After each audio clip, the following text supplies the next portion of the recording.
Pourquoi le désir peut-il être si traître? J'ai toujours cru que aimer quelqu'un signifiait être fidèle, mais la vie a des façons étranges de nous surprendre. Depuis que j'ai rencontré Antoine, mon petit ami, le bonheur semblait à ma portée. Il était charmant, avec un sourire qui illuminait n'importe quelle pièce et une détermination qui m'inspirait. Cependant, il y avait quelque chose chez son meilleur ami, Julien, qui m'a toujours intriguée. Il avait un magnétisme irrésistible, un regard qui semblait percer les secrets les plus profonds de mon âme. Antoine et Julien étaient inséparables, et cette amitié intense était palpable. Je me retrouvais souvent dans des situations embarrassantes, où le désir pour Julien grandissait en silence. Tandis qu'Antoine se consacrait à ses projets, je luttais contre une attraction dévorante. C'était un conflit qui me consumait, mais je faisais semblant que tout allait bien. Ce à quoi je ne m'attendais pas, c'était que cette tension se transforme en quelque chose de plus. Par une nuit pluvieuse, lorsque le climat semblait refléter mon tumulte intérieur, tout a changé. L'atmosphère était chargée lorsque j'ai décidé de me rendre à l'appartement d'Antoine. Il avait mentionné que Julien serait là, mais je n'imaginais pas que cela changerait ma vie à jamais. En entrant, la conversation entre les deux était légère et amusante. Pourtant, mon regard s'est fixé sur Julien, qui était plus proche que jamais. La chimie entre nous était indéniable, et je pouvais sentir l'électricité dans l'air. Antoine semblait inconscient de la tension croissante, mais je savais que quelque chose était sur le point de se passer. Julien m'a lancé un regard qui a fait battre mon cœur à toute allure. La connexion était instantanée, comme si un fil invisible nous unissait. En même temps, une vague de culpabilité m'a envahi. Je trahissais la confiance d'Antoine sans même avoir fait quoi que ce soit. Les mots de Julien résonnèrent dans mon esprit, mais j'hésitais. Il s'est approché, et chaque pas semblait chargé de significations cachées. Que voulait-il dire? Que désirais-je vraiment? La conversation a continué, mais il y avait un poids dans l'air, quelque chose qui ne pouvait être ignoré. Lorsque Antoine a quitté la pièce, le temps a semblé s'arrêter. Julien s'est tourné vers moi et nos regards se sont croisés. À cet instant, tout ce que je connaissais comme étant certain a commencé à s'effondrer. Il m'a posé une question que je n'aurais jamais imaginé entendre. « Avez-vous déjà pensé à nous deux ?» La question flottait dans l'air, chargée de possibilités. Mon cœur s'est emballé et mon esprit était en ébullition. Je savais que j'étais à un carrefour et le choix que je ferais pourrait tout changer. L'attraction pour Julien était indéniable, mais je ne voulais pas blesser Antoine. Les heures ont passé et la nuit est devenue un champ de bataille entre le cœur et la raison. Chaque mot échangé entre Julien et moi était chargé de tensions sexuelles. Je me sentais vivante, mais en même temps, la culpabilité me consumait. L'idée d'être malhonnête me tourmentait, mais le désir pour Julien était une flamme que je ne pouvais éteindre. Quand Antoine est revenu, la dynamique a changé. J'étais partagée entre deux mondes, et la présence de Julien à mes côtés me faisait sentir comme si je vivais un rêve et un cauchemar en même temps. La tension était devenue palpable, et les provocations subtiles entre nous ne faisaient qu'augmenter. Antoine avait remarqué que quelque chose avait changé, mais il ignorait ce que c'était. Cette nuit-là, un jeu de regards s'est installé. Julien et moi échangions des sourires complices, tandis qu'Antoine s'efforçait de maintenir la conversation légère.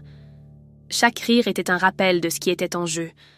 Je me sentais comme une actrice sur scène, jouant un rôle qui n'était pas le mien. Le poids de la trahison planait au-dessus de moi, mais le désir pour Julien éclipsait tout autour de moi. Ce que je ne savais pas, c'est que cette nuit ne serait que le début d'un enchevêtrement d'émotions et de décisions compliquées. La tension entre nous trois deviendrait insupportable, et la frontière entre amour et trahison commencerait à s'effacer. Ce qui semblait être une nuit ordinaire à Paris se transformerait rapidement en un tourbillon de sentiments. Éveillée à cette nouvelle réalité, je me suis mise à remettre en question tout ce que je croyais sur l'amour et la loyauté. J'étais sur le point de me perdre dans une aventure émotionnelle qui changerait ma vie à jamais. Que faire lorsque le désir devient une force irrésistible? Que veux-je vraiment? Ces questions résonnaient dans mon esprit alors que le soleil commençait à se lever, apportant un nouveau jour et plus d'incertitude. Au fil des jours, la tension augmentait. Je me voyais fuir Antoine, essayant d'éviter les confrontations. À chaque rencontre avec Julien, le désir grandissait, tandis que les interactions avec Antoine devenaient de plus en plus superficielles. Ils ne se rendaient pas compte de la tempête qui se profilait. Leur amitié était forte, Mais l'attraction que je ressentais pour Julien était encore plus intense. Le climat dans mon cœur était un mélange d'euphorie et de culpabilité. Je savais que j'étais sur le point de franchir une ligne qui, une fois traversée, ne pourrait pas être effacée. Les interactions entre Julien et moi devenaient plus fréquentes, et la tension ne faisait qu'augmenter. Chaque contact accidentel, chaque regard prolongé, était comme une invitation à suivre le chemin du désir. Dans un moment d'audace, j'ai décidé d'inviter Julien à prendre un café. Le lieu choisi était chaleureux et l'ambiance était parfaite. L'odeur du café frais enveloppait l'environnement et la conversation coulait naturellement. Je ne pouvais pas ignorer la chimie entre nous. L'atmosphère était chargée et chaque mot semblait porter un sens plus profond. Julien m'a regardé dans les yeux et pendant un bref instant, le monde autour de nous a disparu. « Tu n'as pas besoin de te sentir coupable », a-t-il dit d'une voix douce. Ces mots ont résonné en moi comme un sortilège. Je savais qu'il avait raison, mais la culpabilité me retenait encore. Ces paroles étaient une invitation et j'hésitais. Que se passerait-il si je cédais au désir ? Qu'est-ce que cela signifierait pour Antoine ? Ces questions sont devenues un écho constant dans mon esprit. La conversation a continué, mais la tension entre nous était palpable. J'étais dans un jeu dangereux, et la frontière entre le bien et le mal devenait indistincte. Le temps semblait filer, et à chaque rencontre, la connexion entre Julien et moi devenait plus intense. Antoine, quant à lui, était complètement inconscient de ce qui se passait. Il continuait à croire que tout allait bien, ce qui ne faisait que compliquer la situation. La vie était devenue un labyrinthe d'émotions conflictuelles. La tension atteignit son paroxysme une nuit de tempête. Le ciel était sombre et menaçant, et je savais que quelque chose devait changer. Julien m'a proposé une promenade, et l'adrénaline coulait dans mes veines. La ville était illuminée, mais mon cœur était dans l'ombre. Que ferais-je ? Pendant la promenade, la conversation devint plus intime. Il s'est rapproché et a murmuré « Tu sais que j'ai toujours été attiré par toi. » Ce fut comme un choc électrique. Je savais que j'étais sur le point de franchir la ligne, mais le désir était écrasant. La tempête dehors reflétait le chaos en moi. La tension entre nous a atteint un point critique. Je ne savais plus quoi penser. Chaque jour, la culpabilité grandissait, mais le désir pour Julien devenait de plus en plus fort. J'étais piégée dans un cycle d'émotions qui me laissait le confuse. Que voulais-je vraiment ? Les nuits où je me retrouvais seule avec Julien étaient les plus intenses. Je savais que je tombais amoureuse, mais l'idée de blesser Antoine me tourmentait. Il avait confiance en moi, et cette confiance était un poids sur mes épaules. La bataille interne s'intensifiait, tandis que le désir pour Julien devenait irrésistible. Lors d'une nuit particulièrement mouvementée, j'ai décidé qu'il était temps de régler cela. J'affronterais Antoine et lui dirais tout. Ce à quoi je ne m'attendais pas, c'était de trouver Julien m'attendant chez moi. Son regard était chargé d'intention, et je savais que je ne pourrais pas fuir. L'atmosphère était électriquement chargée, et la tension était presque palpable. « Je ne peux plus ignorer ce que je ressens », a-t-il dit, et ces mots ont résonné dans mon esprit. Mon cœur s'est emballé, et la bataille interne que je livrais s'est intensifiée. J'étais sur le point de prendre une décision qui changerait tout. La ligne entre l'amour et la trahison était devenue floue, et je savais qu'il n'y avait pas de retour en arrière. Que se passerait-il après cette nuit ? Le désir était devenu une force incontrôlable. J'étais sur le point de découvrir jusqu'où cela me mènerait. À chaque instant qui passait, le doute grandissait, et je savais que la vérité éclaterait bientôt. Que désirais-je vraiment ? Les réponses étaient de plus proches que je ne l'imaginais. La tension entre nous devenait insupportable. Chaque contact était une promesse, chaque regard une déclaration. Je savais que j'étais sur le point de franchir une ligne qui, une fois dépassée, ne pourrait être défait. Mon cœur battait dans ma poitrine, résonnant comme un tambour de guerre. Alors que Julien s'approchait lentement, le monde autour de nous disparut, et il ne restait que l'électricité entre nous. « Tu n'as pas besoin d'avoir peur », murmura-t-il, sa voix douce comme du velours. Ce qu'il ne comprenait pas, c'était que la peur ne venait pas de l'attraction, mais des conséquences. L'image d'Antoine, gravée dans mon esprit, me rappelait la confiance qu'il avait placée en moi. Mais la flamme qui brûlait en moi était impossible à ignorer. Le décor autour de nous était le reflet de notre état émotionnel. Les rues de Paris, illuminées par les réverbères, semblaient danser à un rythme frénétique, tandis que le ciel menaçait de s'effondrer en un déluge. La ville, avec ses histoires d'amour et de trahison, devenait la scène parfaite pour le déroulement de ma propre tragédie. Julien se pencha plus près et je pouvais sentir la chaleur de son corps. Le désir était comme un aimant, m'attirant irrésistiblement vers lui. « Que veux-tu vraiment » demanda-t-il, ses yeux profonds comme la mer elle-même. Mon estomac se noua. C'était une question à laquelle je luttais moi-même pour répondre. La réalité de ma situation s'imposa avec férocité. Je n'étais pas seulement une amante dans un conte de fées. J'étais une femme déchirée entre la loyauté et le désir. La culture de Paris, avec ses histoires d'amour interdit et ses cafés où les cœurs s'entrelacent, inspirait un romantisme que je contredisais désormais. Alors que la pluie commençait à tomber, je savais que la tempête n'était pas seulement météorologique. C'était une tempête en moi, réclamant une résolution. « J'ai besoin de réfléchir », murmurai-je, reculant d'un pas. La décision se formait, mais j'hésitais, consciente que chaque choix avait son poids. Julien, cependant, ne recula pas. « Tu n'es pas seul dans cette affaire », insista-t-il. Sa voix était un baume, mais aussi une prison.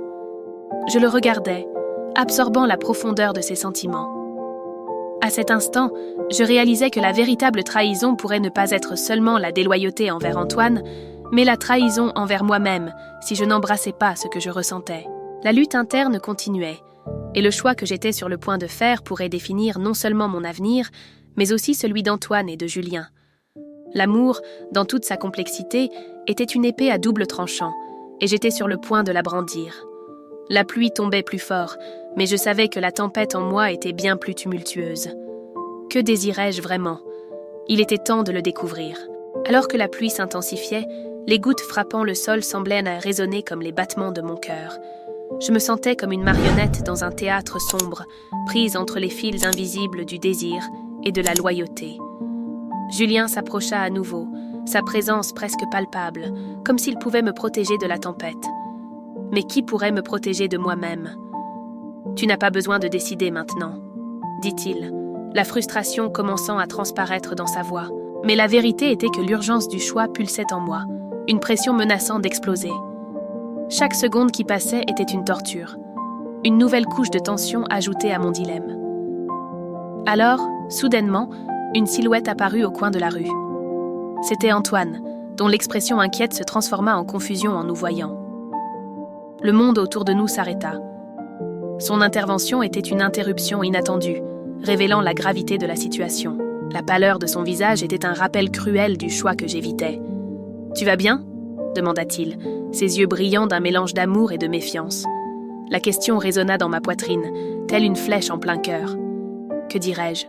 Que j'étais au bord d'un gouffre émotionnel ? Que le désir bouillait en moi, même alors que je le trahissais d'un simple regard ? Julien s'éloigna un peu, mais pas assez pour éteindre l'électricité entre nous. La tension était palpable, et la ville semblait se taire autour de nous. Ce que je ferais ensuite n'affecterait pas seulement moi, mais aussi Antoine et Julien. L'amour pouvait être un champ de bataille, mais je n'étais pas prête pour la guerre. « J'ai besoin d'un moment », murmurai-je, mais la certitude commençait déjà à se dissiper. Le choix devenait plus compliqué, et le poids des attentes s'accumulait sur mes épaules. La pluie, désormais torrentielle, commença à se mêler à mes larmes. La vérité était que j'étais fatiguée de fuir. Il était temps d'affronter la tempête, pas seulement autour de moi, mais en moi. Alors que la pluie tombait, la pression en moi devenait presque insupportable. Antoine, toujours à sa place, me regardait avec une intensité qui me donnait envie de crier. J'étais partagée entre ce que je ressentais et ce que je savais devoir faire. La tempête extérieure reflétait celle intérieure, et à ce moment-là, le besoin de clarté devenait urgent. « Tu n'as pas besoin de te sentir pressé », insista Antoine, mais ces mots ne faisaient qu'accroître mon désespoir. Comment ne pas sentir le poids de ce qui était en jeu ? Le regard de Julien, qui attendait patiemment, me rappelait tout ce que nous pourrions perdre. Et si je ne savais pas quoi choisir ? La question s'échappa de mes lèvres, écho de ma confusion. Julien, toujours si sûr de lui, semblait hésiter. L'incertitude dans l'air était presque tangible, et je réalisais que la tempête ne concernait pas seulement moi, mais nous tous. Puis, une idée surgit, tel un éclair dans l'obscurité. Et si nous fuyions ? vers un endroit où les choix n'importèrent pas, où nous pourrions être simplement nous. La proposition était risquée, mais l'idée de clarté au milieu du chaos m'attirait. Le temps s'épuisait, et ce qui semblait autrefois une possibilité devenait maintenant une nécessité. Antoine secoua la tête, la confusion se transformant en détermination. Nous ne pouvons pas fuir ce que nous ressentons. Nous devons résoudre ça ici. La vérité dans ces mots faisait mal, mais avait un poids que je ne pouvais ignorer. Le choix n'était pas seulement le mien, mais celui de nous tous, et la seule issue serait d'affronter la tempête de front. Le silence qui suivit fut assourdissant. Le regard de Julien se détourna, et la tension emplissait l'air comme une corde prête à se rompre. Alors, la porte s'ouvrit avec fracas, et un homme entra, trempé et haletant. Mon cœur s'emballa. C'était Vincent, le frère d'Antoine, qui avait disparu depuis des mois. « Excusez le retard, » dit-il, la voix tremblante. « Je suis revenu, et j'ai des nouvelles. » Antoine se figea, l'expression muette de choc. Qu'est-ce qui pouvait être si urgent pour justifier son retour? Mon estomac se noua. Le regard de Julien, auparavant si sûr, débordait maintenant d'effroi. J'ai découvert quelque chose sur notre situation, poursuivit Vincent, sa respiration encore irrégulière. La raison pour laquelle nous sommes poursuivis, ce n'est pas juste une question de choix. Il s'agit de ce qui est en jeu. Ces mots flottaient lourdement dans l'air, et le monde autour de nous sembla s'arrêter. Ce qu'ils savaient était plus que ce que nous imaginions. La révélation s'installa comme un poids sur nos cœurs. Je regardais Antoine, qui semblait maintenant un étranger, le passé entre nous se dissolvant au milieu de la tempête. « Nous devons écouter ça, » murmurai-je, l'urgence grandissant.